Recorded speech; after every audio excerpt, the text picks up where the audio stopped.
conference, this international conference. And I'm really honored to be among these highly distinguished and speakers and panelists from around the world and expressing their views and opinions and sharing their knowledge. So as this is the last session of the day, and after that, I think our other panelists will come and we can have a good discussions. I can see that there are so many questions. We will try to get to each and every questions and ask our speakers and panelists. Sujon is doing an excellent job keeping track of everything. So without further delay, I will start. So what we will try to cover today: what is the rationale for glycemic control in the hospital, evidence-based recommendations for glycemic targets, management strategies for common inpatient clinical scenarios. So I would like to start with a case, a 55-year-old male with high blood pressure, dyslipidemia, presenting with a chest pain, admitted for non-ST elevation MI. He has no prior history of glucose intolerance or diabetes. The serum glucose on admission is 225 milligram, which is 12.5 millimole. I think in Bangladesh, that's what we use. Fasting glucose next day is 200 or 11.1. Is this important? And what is the role of monitoring and treating in the hospital? So in the hospital, we can see that three different types of hyperglycemia. One group of patients are established diabetes, then another group previously undiagnosed diabetes, and another group is stress hyperglycemia.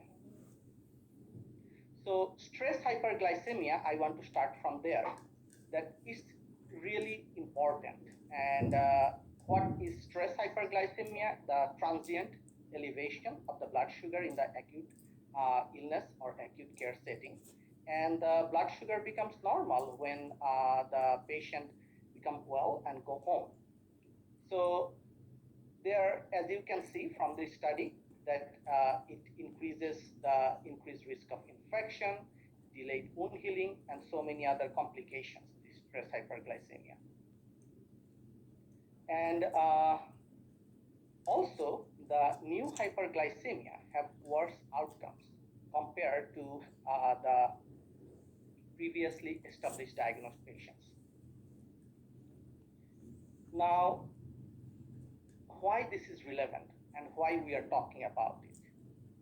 Because in patient, this glycemia is very common in our patients, and also without established diabetes, as we mentioned. It increases the risk of hospital complications, healthcare utilization, in hospital mortality. Now, looking at all the data, the question that comes to our mind, if the stress hyperglycemia is a marker of severity of the illness. But the good news is appropriate glycemic control can reduce all the risk.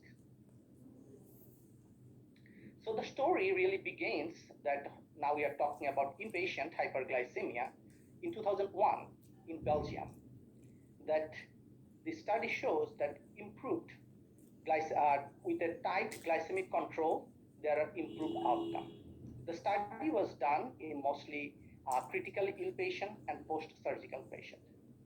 So no wonder over the decade that there are so many studies that came that shows that yes, in certain patient population it can be better, but there are certain groups of patients that it can be harmful. So the debate started with the NICE sugar trial, that how low should we go? That intensive therapy versus conventional therapy. And it's all about risk versus benefit. Yes, in some patient population, it can be beneficial, but I think in the majority of the cases, it is harmful. And it is mostly due to the risk of hypoglycemia. I think Professor Batra and Professor Baribhai really set up the stage. So I'm not going to go into details about the risk of hypoglycemia, but I think this is one of the risks that we are worried about. Now, what is hypoglycemia and why we are worried about it? So, mostly when the blood sugar is less than 70 or 3.9 millimole, we call it a hypoglycemia, but it is really critically important when it is less than 3 or 55, 3 millimole or 55 milligram. So it is really associated with poor outcomes and few things like 66% increased risk of death within 1 year. These patients stays in the hospital longer than compared to other patients. There are so many complications associated with it, like ischemic changes, arrhythmias, prolonged QT, sudden death. So who are these people? Are everybody are at risk of hypoglycemia? Not necessarily. So mostly the people who are older, who are impaired renal function, they have change in nutritional intake.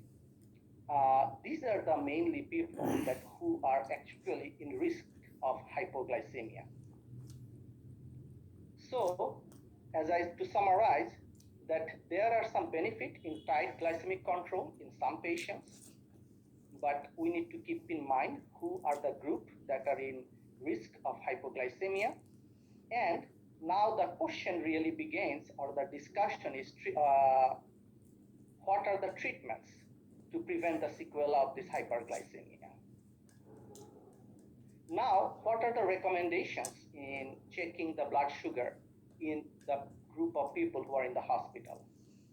So mostly, if their blood sugar, when they come to the hospital, is more than 140 milligram per DL or 7.8 millimole, and who has a history of diabetes mellitus. So we should check their blood sugar point of care that with each meal and at night.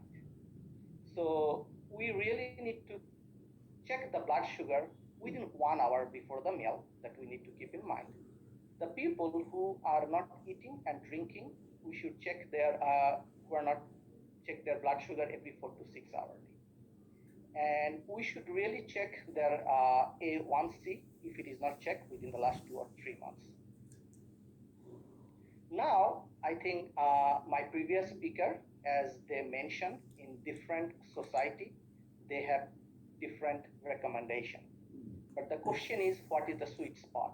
So for our purpose of the discussion, we are gonna keep that our target blood sugar, if the patient is critically ill, less than 180 milligram per DL or less than 10 millimole per liter. And in non-critically ill patient, the pre-meal can be less than 140 or less than 7.8, and random blood sugar less than 180. And we allow the blood sugar to be less than 200 or 11.1 millimole per liter. The patients who are terminally ill or frail, as Jahed Ikram Bhai nicely said, who are the frail group of patients. So sometimes we say that in this group of patients, less is always more. The less we can do for them is better. So why the management of diabetes is really different when the patient is admitted into the hospital? Because their eating is different, their activity is different. They are sometimes dextrose containing fluids. They can be on some medications like steroids, anti-rejection agents. Sometimes the illness can increase the insulin resistance. We really keep in mind the renal function of the patient, and also what are their phenotypes of diabetes. So I think I'm not gonna spend too much time on this slide, because both my previous speaker has mentioned that the advantages and disadvantages of these are the commonly used medications. So as you can see that most of the disadvantages are mostly hypoglycemia that we are worried about, and some of the medications have low risk of hypoglycemia, and among them actually DPP4 inhibitors and GLP-1 agonists. I think there are lots of discussion about those two medications, because especially GLP-1 agonist is a glucose dependent insulin secretion, so the less risk of hypoglycemia. So there could be some new guidelines in the work that can come up, which can include those medications that we can use, especially when the patients are admitted in the hospital. So the bottom line is, because of all the restrictions that we discussed or side effect disadvantages, the mainstay of treatment for hyperglycemia in the hospitalized patients are insulin. Now, there are so many types of insulin that Professor Bari already mentioned, but I just want people to remember three things when we talk about the insulin: onset of action, peak time, and the duration of action. So if you remember those three things, insulin becomes so easy, that when it starts, when it peaks, and how long it lasts. And I think the people who are really visual, this is a nice graph for them to see all those three things: when it starts, how long it takes to take a peak, and how long it lasts. So these are the different types of insulin, but the bottom line is timing is everything regarding the insulin. I think this is a nice graph, and Baribhai already mentioned on this one what is the basal and the bolus. So what are the bottom line is, insulin is the recommended agent to use in the hospital. So we can take IV insulin, we can take sliding scale, we can take basal bolus, or we can take basal. So there are several different strategies. So IV insulin is only restricted for the people who are hyperglycemic crisis, like DKA, HHS, people are critically ill, post-transplant and post-cardiac surgery. It's easy come, easy go, the short half-life, less than 15 minutes, so we can titrate the blood sugar in this group of population by providing IV